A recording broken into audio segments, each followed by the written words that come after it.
हरे कृष्ण। सृष्टि के आरंभ काल की बात है कि ब्रह्मा जी के मानस पुत्र योगीराज सनक आदि चारों भाई एक समय भगवत भक्ति के समुद्र में गोते लगाते हुए तीनों लोक और 14 भुवन में भ्रमण करते हुए आनंदकंद भगवान लक्ष्मी नारायण की लीलामयी अपार शोभा समन्विता बैकुंठपुरी में जा पहुँचे। यद्यपि बैकुंठपुरी की शोभा और सुषमा का वर्णन पुराणों और 5 रात ग्रंथों में विस्तार से किया गया है, तथापि उसकी शोभा एवं सुषमा वर्णातीत है। उसकी ना तो तुलना हो सकती है और न उसके अलौकिक विषयों का वर्णन लौकिक शब्दों में किया ही जा सकता है। अतः बैकुंठपुरी की शोभा और सुषमा का वर्णन न करके, उसके निःश्रेय सवन की भी प्रशंसा न करके, हम अपने चरित्र नायक के चरित्र से संबंध रखने वाली कुछ कथाओं का ही वर्णन करेंगे। बैकुंठपुरी में भगवान लक्ष्मी नारायण जिस स्थान में निवास करते हैं, उस स्थान के द्वारपाल जय और विजय नाम के पुण्य श्लोक भगवान के पार्षद हैं। जिस समय सनक, सनंदन, सनातन और सनत कुमार चारों भाई भगवान लक्ष्मी नारायण के निवास स्थान पर उपस्थित हुए, उस समय एक विलक्षण घटना घटी। जिस बैकुंठपुरी में स्वयं भगवान जगन्माता महालक्ष्मी जी के सहित निवास करते हैं, जिस पुरी के सारे चराचर जीव निर्विकार और भगवन में हैं और भगवान के जो पार्षद भगवत स्वरूप गुणातीत हैं, उस पुरी के उस स्थान में उन्हीं भगवान के पार्षद जय और विजय में सहसा न जाने क्यों मानवी ही नहीं दानवी स्वभाव की छाया प्रतीत होने लगी। और जो योगीराज अपने सरल एवं सुंदर स्वभाव के लिए आरंभ से प्रसिद्ध हैं, जिनमें क्रोध आदि विकारों का अस्तित्व ही नहीं, और जो सदैव 5 वर्ष के बालक के वेश में रहे तीनों लोग और 14 भुवन में परिभ्रमण करते हुए न जाने कितने पतित पामर प्राणियों को अपने दर्शनों से कृत किया करते हैं, उनके हृदय में भी सहसा क्रोध की ज्वाला धधक उठी, जिससे एक अघटित घटना हो गई। जिस समय योगीराज सनकादि महर्षि बैकुंठ के द्वार पर पहुंचे, उस समय जय और विजय ने उनको अभ्यंतर प्रवेश करने से मना किया। इसमें संदेह नहीं कि भगवत प्रेरणा से जिस प्रकार महामाया प्रकृति देवी सारी सृष्टि की रचना कर डालती हैं, मानव जीवन के लिए उदाहरण स्वरूप दिव्य लीलाओं को दिखलाने लगती हैं, और ज्ञानियों के निर्विकार चित्तों को भी वह महामाया भगवती प्रकृति देवी मोह में डालती हैं। इस वचन के अनुसार ही निर्गुण एवं निर्विकार पुरी में और भगवत स्वरूप भगवान के पार्षदों में यह भ्रम उत्पन्न हो गया कि ये परम भागवत बाल स्वरूप सनकादि महर्षि ब्रह्मण्य देव भगवान लक्ष्मी नारायण के परम प्रिय आराध्य देव नहीं, साधारण छोकरे हैं, और मोहवश उन्होंने उन महर्षियों को अभ्यंतर प्रवेश से रोक दिया। इतना ही नहीं, भगवान की महामाया ने चराचर की रचना करने वाली प्रकृति देवी ने उन परम भागवत योगीराज सनकादि को भी नहीं छोड़ा और उनकी योग शक्ति तथा भगवत भक्ति को भी एक बार पछाड़ ही तो दिया। जय और विजय कोरे द्वारपाल ही ना थे, प्रत्युत उनमें परम भागवत होने के लक्षण भी विद्यमान थे। उन्हीं जय विजय ने योगीराज सनकादि महर्षियों को भगवत मंदिर में प्रवेश करने से रोका। उस समय उन महर्षियों के निर्विकार शरीर में भी विकार उत्पन्न हो गया और परम भागवतों के सिद्धांत वचन अहम तुम नारायण दास दास दासस्य दासस्य च दासा दासा अन्येभ्य ईशो जगतो नराणाम तस्मादहम चान्यतरो अस्मि लोके, अर्थात मैं नारायण के दास के दास के दास के दास के दास के दास का दास हूँ और भगवदासों के अतिरिक्त अन्य पुरुषों का स्वामी हूँ। अतएव लौकिक पुरुषों से विलक्षण मैं भागवत पुरुष हूँ का ध्यान नहीं रहा और क्रोध के वश हो महर्षियों ने भगवान के द्वारपालों को, भगवान के पार्षदों को शाप देकर महामाया प्रकृति देवी को विजयमाला पहना दी। महर्षियों ने कहा, हे द्वारपालों, तुम लोग निर्विकार बैकुंठपुरी में निवास करने के योग्य नहीं हो। भगवान के चरण कमल का रज तुमसे दूर है, क्योंकि इस सत्वगुण प्रधान धाम में, इस निर्विकार बैकुंठपुरी में और भगवान के सन्निधिवर्ती पार्षदों में ऐसा तमोगुण आ गया है कि तुम लोगों ने हमको पहचाना नहीं और साधारण बालकों के समान हम लोगों को भगवान के दर्शन करने से रोक दिया है। ये बातें इस दिव्य देश की नहीं और न भगवत भक्तों की हैं। अतएव हे मूर्खो, तुम लोग शीघ्र ही इस बैकुंठ धाम से भ्रष्ट होकर आसुरी योनियों को प्राप्त हो। महर्षियों के घोर शाप को सुनकर द्वारपालों के होश हवास गुम हो गए। इस प्रकार महामाया ने जब अपना काम कर डाला, तब पुनः सभी के होश दुरुस्त हो गए। द्वारपाल शाप को सुनकर थर थर कांपने लगे। और महर्षि भी शाप देकर चित्रलिखे से हो गए। चारों ओर सन्नाटा छा गया और शांतिमयी वैकुंठपुरी में अशांति में शब्द सुनाई देने लगी। जो ही शाप का समाचार भक्त वत्सल भगवान के कानों में पहुंचा, तो ही भगवान अपनी ब्रह्मण्यता का परिचय देते हुए महालक्ष्मी सहित पांव पियादी उसी स्थान पर जा पहुंचे जहां योगीराज सनकादि महर्षि खड़े थे। जगन माता महालक्ष्मी के सहित भगवान नारायण को अपने सामने पांव प्यादे आते देखकर महर्षियों के हृदय मुग्ध हो गए। वे अतृप्त नैनों से एकटक उनके मधुर दर्शन करने लगे। भगवान के वर्णातीत शोभाधाम स्वरूप को देखकर, उनकी चतुर्भुजी मनोहर मूर्ति की मंद मुस्कान की छटा को निरख कर उस समय सभी लोग चित्रलिखे से हो गए। सबके सब उपस्थित प्राणी अलौकिक एवं अकथनीय आनंद सागर में डूबने लगे। सनकादि महर्षियों ने आरंभ में तो साष्टांग प्रणाम किया, किंतु भगवान के दर्शनों से उनकी तृप्ति नहीं हुई और उन्होंने एक साथ ही भगवान के संपूर्ण अंगों के दर्शन करने के लिए समाधि लगा दी और दिव्य दृष्टि द्वारा वे भगवान के विराट रूप का दर्शन करने लगे।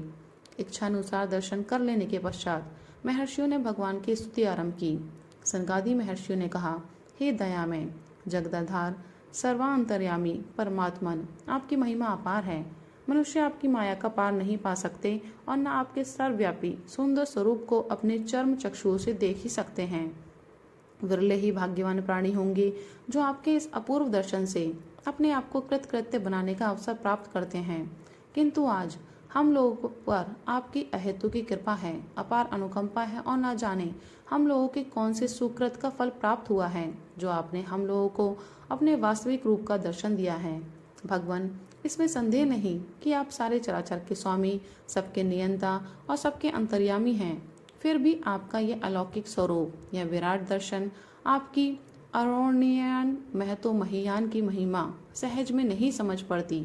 इसके लिए न जाने कितने ज्ञानी जन जन्म जन्मांतर तक तपस्याएं करते और फिर भी सफल मनोरथ नहीं होते हैं। हे नाथ, यद्यपि अधावधि हम लोगों के हृदय में कभी क्रोध का आविर्भाव नहीं हुआ था और इस महाशत्रु से हम लोग बचे थे। हम लोगों के हृदय काल में इस पापी क्रोध रूपी कांटे को कभी स्थान नहीं मिला था, किंतु न जाने क्यों आज ये अघटित घटना हो गई और हम लोगों का हृदय सहसा क्रोध से कलुषित हो गया। हृदय कमल में क्रोध रूपी कांटे पैदा हो गए। अतः हम लोग बड़े ही चिंतित हैं कि अपने स्वामी को, अपने आराध्य देव को हृदय कमल में कैसे स्थान दें, अपने हृदय कमल को कैसे निष्कंटक बनावें और उसमें अपने इष्ट देव को कैसे पधरावें। इसमें संदेह नहीं कि पुष्प पराग का प्रेमी मधुकर कांटों से आच्छादित पुष्पों की सुगंध को ग्रहण करता और उस पर बारंबार मंडराया करता है। इसी प्रकार आप हम लोगों के भक्ति भाव पूर्ण हृदय कमल में क्रोध रूपी कांटों के होते हुए भी निवास करेंगे। यद्यपि ऐसा हम लोगों का दृढ़ विश्वास है, तथापि हम लोगों का उत्साह मंद पड़ रहा है और इस बात के पश्चाताप से चित्त चिंतित हो रहा है कि इस निर्विकार पुरी में हम लोगों ने क्रोध करके अपने हृदय कमल को क्यों कंठ का कीट बना लिया। भगवान, हम लोग अपने आप अपने किए पर पछता रहे हैं और इसके लिए आपसे क्षमा मांगते हैं।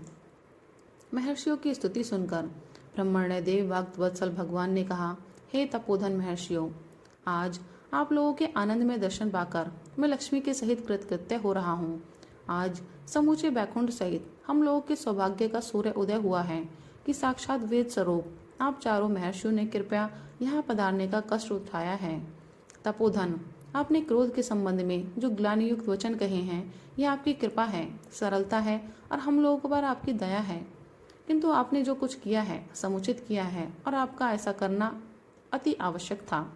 हम लोगों को अत्यंत खेद है कि हमारे इन जय और विजय द्वारपालों ने, जो इस समय चित्रलिखे से खड़े हैं, आप लोगों को द्वार पर रोककर हमारा घोर अपकार किया है। हमारे सेवक होकर जो हमारे आराध्य देव महर्षियों को हमारे पास आने से रोके, उनसे बढ़कर मूर्ख और दूसरा कौन होगा। शास्त्रों में लिखा है कि स्वामी की कीर्ति को दूषित करने वाले सेवक सदैव त्यागने योग्य होते हैं। जैसे शरीर को कोढ़ नष्ट कर डालता है, वैसे ही स्वामी की सुकृति चंद्रिका में अविवेकी सेवक कलंक समान और उसको नष्ट करने वाले होते हैं। मेरे पास रहते इन दोनों द्वारपालों को न जाने कितना सुदीर्घ काल बीत गया, किंतु इनके हृदय में मेरे आराध्य देव ब्राह्मणों का महत्व नहीं प्रवेश कर सका। इसके लिए मुझे स्वयं लज्जा मालूम होती है और मुझे आंतरिक दुख है। मैं ब्राह्मणों को अपना इष्ट देव मानता हूँ, ब्राह्मणों ने सृष्टि का कितना बड़ा उपकार किया है, कैसे कैसे ज्ञान फैलाए हैं और उनके द्वारा मेरे वैदिक धर्म और मेरे यश एवं भागवत संप्रदाय का कैसा अभ्युदय हुआ है, इसको मैं भली भांति जानता हूँ। महर्षिगण, मैं ब्राह्मणों के 1000 कटु वचनों को सहने के लिए तैयार रहता हूँ और स्वप्न में भी उनका अपमान करना घोर पाप समझता हूँ। ब्राह्मणों के दर्शन करके उनके चरणों की धूलि को अपने सिर पर चढ़ाने में मैं अपना सौभाग्य एवं गौरव समझता हूँ। अतएव जो ब्राह्मणों का अपमान करते हैं वे मेरे कभी प्रिय नहीं हो सकते। जो लोग ब्राह्मणों की सेवा नहीं करते, उनके कड़वे वचनों को सहन नहीं करते, प्रत्युत उत्तर देने की चेष्टा करते हैं, वे महामूर्ख और अपने स्वार्थ को लात मारने वाले प्राणी हैं। मैं तो ब्राह्मणों को ही अपना गुरु, अपना इष्ट देव और पूज्यतम समझता हूँ। तब उनके अपमान करने वाले मूर्ख की सेवाओं को मैं कैसे ग्रहण कर सकता हूँ। ब्राह्मणों की प्रसन्नता में ही मेरी प्रसन्नता है और उनकी अप्रसन्नता में ही मैं अप्रसन्न होता हूँ। अतएव लक्ष्मी सहित मैं आपसे प्रार्थना करता हूँ कि मेरे इन द्वारपालों ने आपको रोक कर जो अक्षम्य अपराध किया है, उसके लिए इन लोगों को जो नाम मात्र का आपने शाप रूपी दंड दिया है वह पर्याप्त नहीं। उसके लिए तो आप मुझे समुचित दंड दें और दया करके मेरे ऊपर प्रसन्न हों, क्योंकि सेवकों के अपराध का उत्तरदायित्व स्वामी पर भी होता है।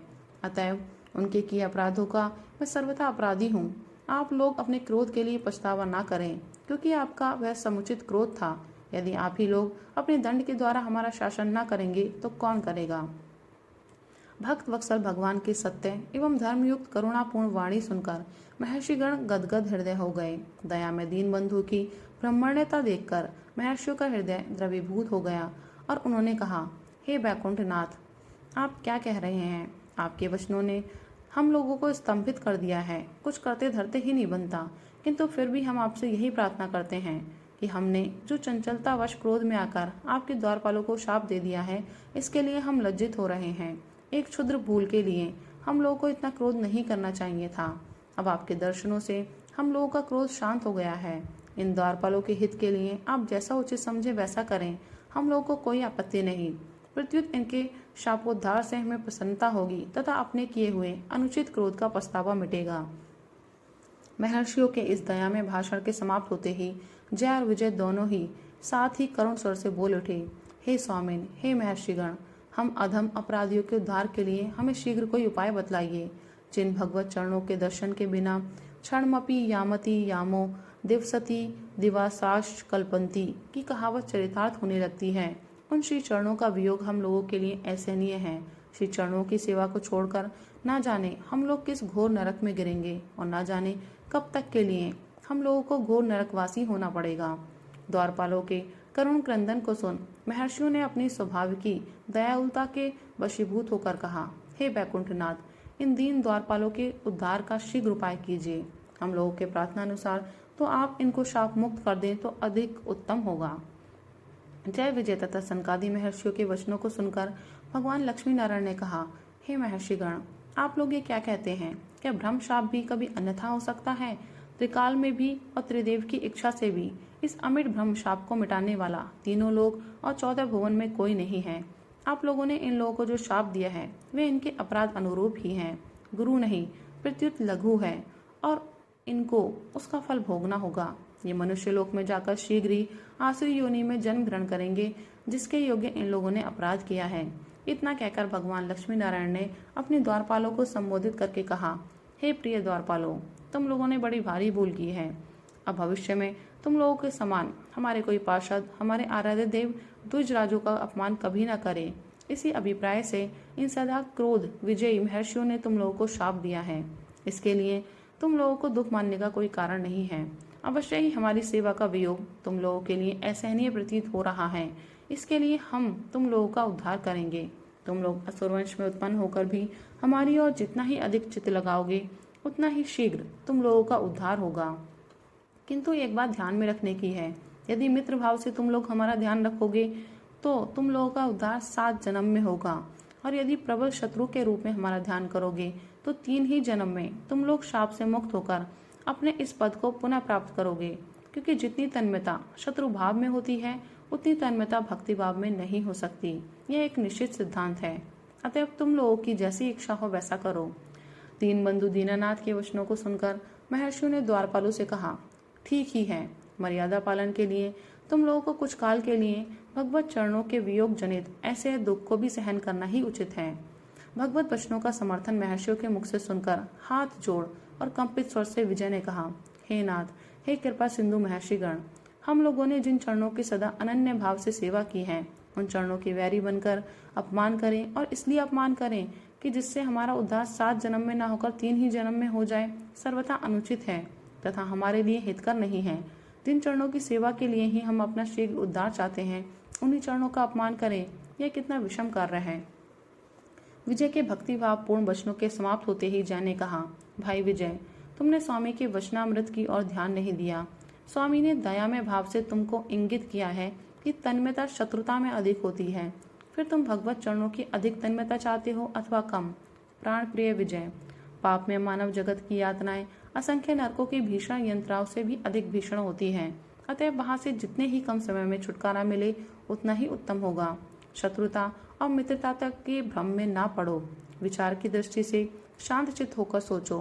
प्यारे विजय, देखो ना, जो अरोणीय यान महतो महियान के रूप में सर्व अंतर्यामी विराट पुरुष हैं, जो सर्वव्यापी भी हैं और जिसके एक एक रूम में न जाने कितने ब्रह्मांड विराजमान हैं, उसकी कैसी मित्रता और कैसी शत्रुता। हम क्षुद्र जीव उसकी लीला में जगत में किस गिनती में हैं। हम में ना तो मित्र धर्म अथवा भक्तिभाव के निभाने की योग्यता है, न शत्रुता करने की शक्ति ही है।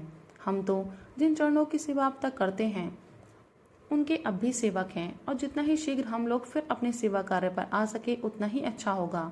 अतः हम लोग अब चलें और अधिक तन्मयता में शत्रु भाव से भगवान लक्ष्मी नारायण की उपासना करके शीघ्र शाप मुक्त हों, अपने इस पद पर वापस आएं। जय की बात को विजय ने मान लिया।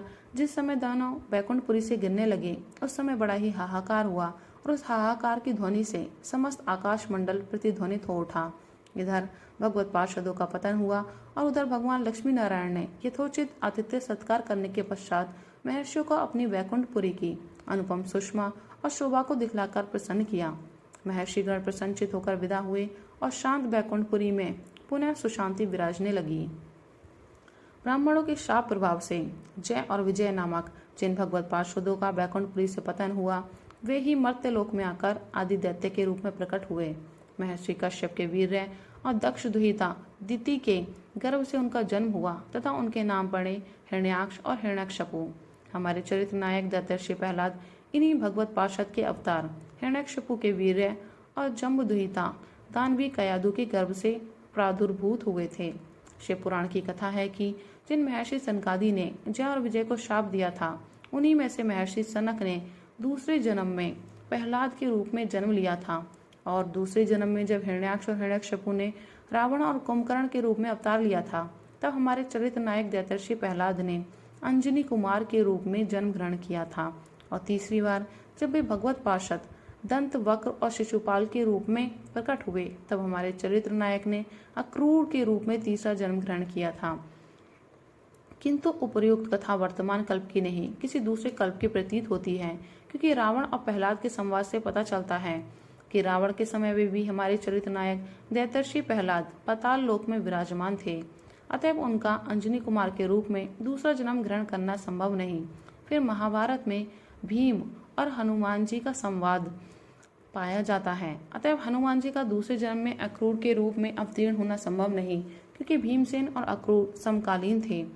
पद्म पुराण षष्ठी खंड के तीसरे अध्याय में एक कथा है कि दैत्यर्षि प्रहलाद पूर्व जन्म में शिव शर्मा नामक ब्राह्मण थे, और पश्चात जन्मांतर में वे क्या हुए इसकी कोई चर्चा नहीं है। अस्तु बात कुछ भी हो, किंतु हमारे चरित्र नायक का पूर्व जन्म पवित्र ब्राह्मण कुल में हुआ था, और स्वयं ब्राह्मण कुल में दैत्य नामक शाखा से उत्पन्न हुए, इसमें संदेह नहीं। पद्म पुराण के उत्तर खंडांत अंतर्गत नृसिंह चतुर्दशी महात्म्य के प्रसंग में प्रहलाद जी के पूर्व जन्म का बड़ा विलक्षण वर्णन है। उसमें लिखा है कि पूर्व जन्म में दैत्यर्षि प्रहलाद वसुदेव नामक एक अशिक्षित ब्राह्मण थे।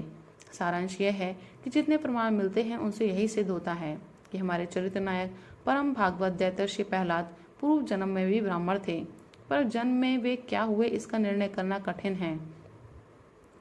किंतु पद्म पुराण की कथा से उनका पुनर्जन्म होना ही सिद्ध नहीं होता, जो सर्वथा संभव प्रतीत होता है। राधे राधे, हरि बोल।